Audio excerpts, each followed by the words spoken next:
Assalamu alaikum wa rahmatullah. Alhamdulillah, wa salatu salam ala rasulillah. It's a pleasure to be with you all today in Charlotte at IlmFest. Charlotte for me is very, very special because I actually taught my first AlMaghrib seminar that I ever taught. I taught it here in Charlotte, and that was by design because my course was called His Majesty Unlocking the Names of Allah. And when AlMaghrib asked me which city that I wanted to teach it in first, I told them, I said, I got to come to my people, man. I got to come to Charlotte. Alhamdulillah, it's been all over the world ever since. But this city and this community and this team, my beloved brother Nadir and sister Aisha and the whole crew, alhamdulillah, may Allah subhanahu wa ta'ala reward you all. That being said, I'm here with my beloved Sheikh Mohammed Faiqh. And what we're going to be doing is we're going to be doing Quran in motion. And what Quran in motion is that it's poetic tafsir of the Quran. And so what we're going to be doing is the last three surah of the Quran, Surah Al-Ikhlas, Surah Al-Falaq, and Surah Al-Nas. But I hope that the way that we interact with it will be something that will really give a depth and a layer and an aspect of the Quran that we might not have seen before. And so Sheikh Mohammed, if you could do what you do and just give us the recitation and stopping at every ayah. Should we start? Yeah, Bismillah.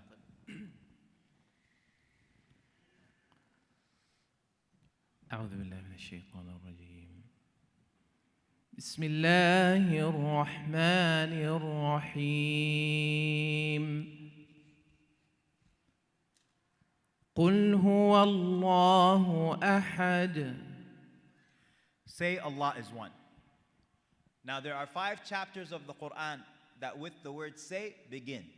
Al-Falaq, Ikhlas, Nas, Al-Kafirun, and Al-Jinn. Now the word say decrees the Prophet upon whom be peace didn't alter the revelation received, not in the least, and Al-Ahad in description exceeds, but to be brief, the one and only with uniqueness indeed that doesn't cease. الله الصمد. Allah As-Samad. As-Samad is the master who none can speak after, and the one you ask for in need and disaster, yet he needs no one, no partners and no son, no internal organs, no nutrition is needed, it's not a notion. لم يلد ولم يولد. Okay, Charlotte, I have a question for you guys. Are you born first or do you have children first? Which one comes first? You are born first, right? But yet, Allah subhanahu wa ta'ala says He has no children, nor was He born. So why the reverse? Okay? So it goes, He begets not, nor was He begotten, and the meaning of begotten has long been forgotten. It means He has no children and no one has ever had Him. And He negates children first before parents, even though the circle of life is obviously oppositely apparent, because most tracks to shirk that shaitan brings is by associating to Allah not parents, but offspring. ولم يكن له كفوا أحد. And there is nothing like Him. He has no partners, no equals, no angels, no people, no updates, no sequels. To think so is illegal. To think so is lethal. To all those who are seeking God, He alone is the one to be feared and awed. He alone is the one to be revered and sought. He alone is the one, and He loves the odd. قل هو الله أحد. الله الصمد. الصمد لم يلد ولم يولد ولم يكن له كفوا أحد. Allahu Akbar. بسم الله الرحمن الرحيم. Okay, I'm going to have to teach you guys how to respond. Y'all ready? Have you guys ever been at a poetry event before? So how do they clap? So we've got a few styles. Let's go through this really quickly. So number 1 is American style, and that's the finger snap. Let's get a finger snap going. There you go. Number 2, do we have any Egyptians here? Any Egyptians in Raleigh? Charlotte, sorry. Okay, so Egyptians, when you guys hear something that you like, what do y'all do? Very good. Allah, Allah. Allah, Allah. Try that out. Allah, Allah. Number 3 is Muslim style. This is if you want ajr. You say Allahu Akbar. Let's try that out. Actually, can we get a quick, we've got like 10 minutes. Can we get a takbir uncle designated for tonight? We need a takbir uncle. Who's going to be our takbir uncle tonight? Huh? A takbir auntie, Sheikh Mohammed is saying. We need you know the guy who's just like, takbir. Who's that guy? Okay, no takbir uncle today. Number 4, okay, we have a sister. She's our takbir auntie, mashallah. He may be praying sunnah still. She might be praying sunnah still. Our 4th is Pakistani style. So we got any Pakistanis here tonight? Okay, very good. So Pakistani style is like this. Ready? Va va. It's all about the wrist. Go ahead, try it out. Va va. Okay? So, now Sheikh, if we could go to Surah Al-Falaq. Surah Al-Falaq. بسم الله الرحمن الرحيم قل أعوذ برب الفلق. Say, I seek refuge in the Lord of the daybreak. Now, Al-Falaq and An-Nas are 2 chapters where we're instructed by the divine to come to a safe place, a safe space where he assigns us protection from the evil of everything. من شر ما خلق. From the evil of every human, the evil of every jinn, the evil of every creature, the evil of every sin. Don't forget about all of the evil that lies within. And when reciting those words, we come under the protection of the King. ومن شر غاسق إذا وقب. Al-Ghasiq is the night, the majority of scholars say. Because under the cover of night is when evil comes out to play and the wicked come out to pray and the righteous resign to pray. So we seek refuge in the Lord of daybreak and light from the evil and the darkness of the night. ومن شر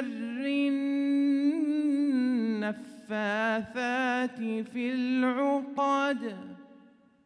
And from the evil of those blowing on knots. Now, the practice of magic long ago was rightly banned. I'm talking real magic, not illusions or sleight of hand. Because magic was described by the Prophet as a mortal sin because real magic in its essence involves the worship of the jinn. ومن شر حاسد إذا حسد. And from the evil of those who envy. Now, how could I describe to you how vile of a sin envy is? What if I told you that it was the first sin ever committed in the heavens, making shaitan's arrogance flare and for him to even dare to reject the commandment? Or what if I told you that it was the first sin committed on earth, making Qabil kill his brother, turning a family into a fraction? Now, envy defined is pretty precise. It's not that you see something someone has and wish to have it too. It's that you see something someone has and wish that blessing was removed. You wish they didn't have that money, wish they didn't have that house, wish their kids weren't so special, wish they didn't have that spouse, wish they didn't have those followers on that Instagram account. And like fire burns wood, envy burns good deeds. And it creates animosity amongst those who believe. The envier creates hatred, discord, and friction. They harm they who they envy, and they see themselves the victim. Now, how can envy be removed from a heart that is diseased? Firstly, it's to recognize that rizq is something that was destined and decreed long before we entered into this earthly abode. And secondly, when your heart tells you to envy, just say no. Don't ask Allah for them to have less. Ask Allah to increase their share, and shaitan will stop his whispers once he realizes that they'll only result in your prayer. قل أعوذ برب الفلق من شر ما خلق ومن شر النفاثات في العقد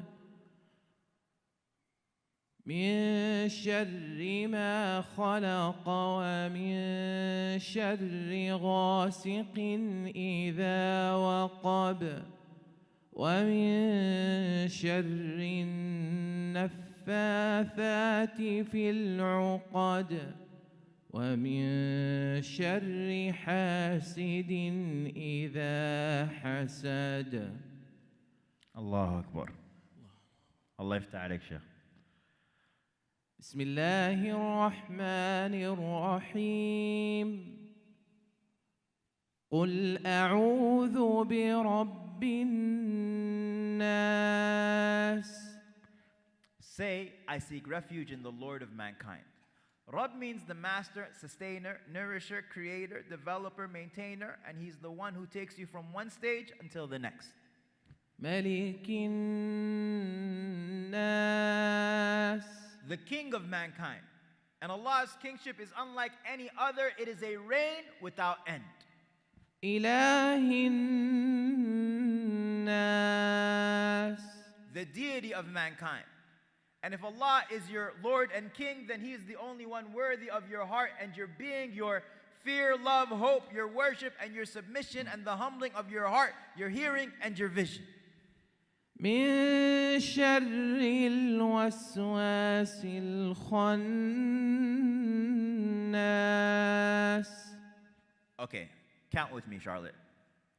In Surah Al-Falaq, we sought refuge in one attribute of Allah from the evil of four of His creation. We sought refuge in the Lord of the daybreak from the evil of His creation, of the night, of magic, and of envy, right?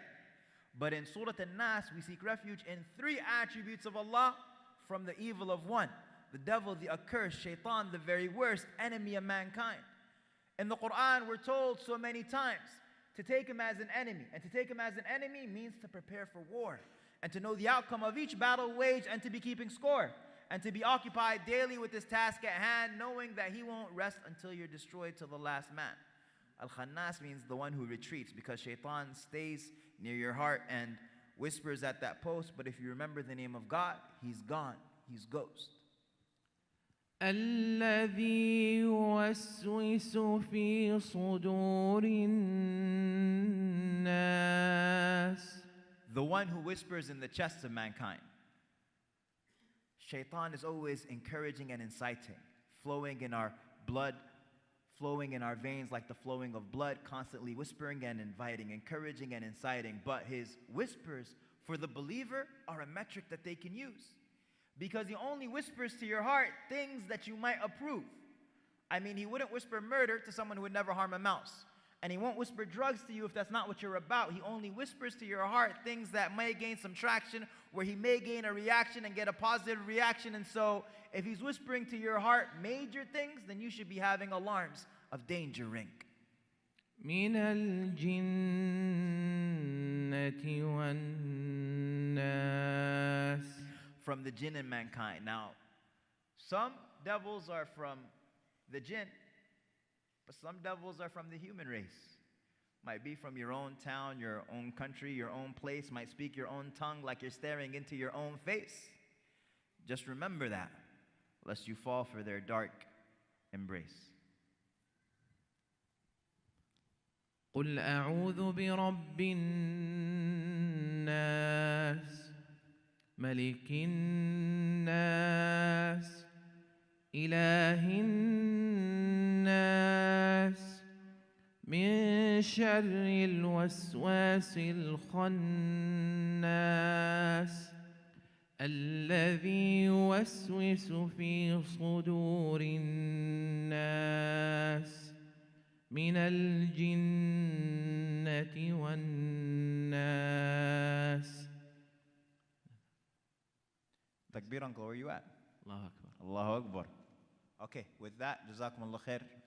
Can we get a round of applause for Sheikh Mohammed? Sheikh Mohammed's been my Sheikh for a long time. Since, what's that? Can I recommend something? Of course. Assalamu alaikum, Charlotte. Do you mind if I call you Charlotte?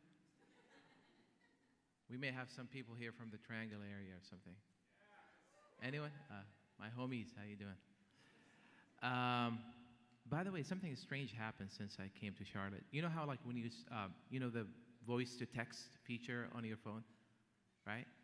So usually when I say inshallah, it just it writes something else. Sometimes it writes inshallah.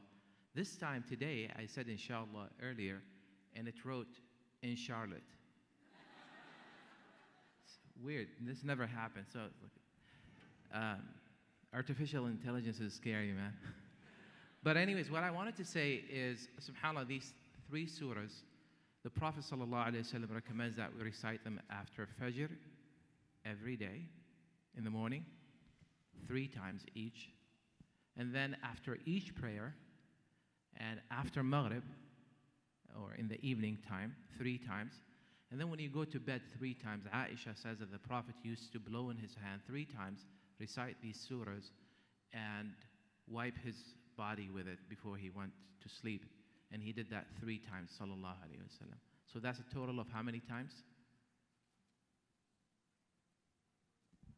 A lot. It's not a lot. I mean, there's a limited number, right? What? 3, 3, that's 9, 3, 3, and 3.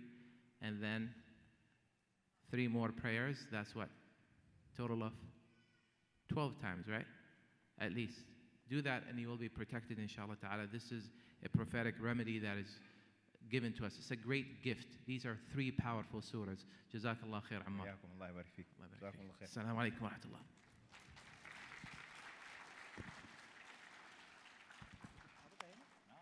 Product placement. The last thing before I disappear, where's Boone at? My partner in rhyme. This is a book that I have that is a collection of poetry. It's basically 3 parts. The first part of it is just my own poetry, like Surah Al-Fatiha, tafsir of it, some of what I've showcased here. Another half of it, or another third of it actually, is Islamic knowledge that I've converted into poetry. In Arabic, we have a tradition of writing nazms, which is like taking Islamic knowledge and writing it in poetry, whether it's in fiqh or whether it's in hadith or whether it's in aqidah. But we don't really have that culture in English. And so what I've been doing is I'll take topics like the 40 hadith of Imam an-Nawawi or other things, and I've converted them into poems. And then the last part is poetic translations. And so one of the great imams who is also a poet was Imam al-Shafi'i, and his diwan is very well known in Arabic.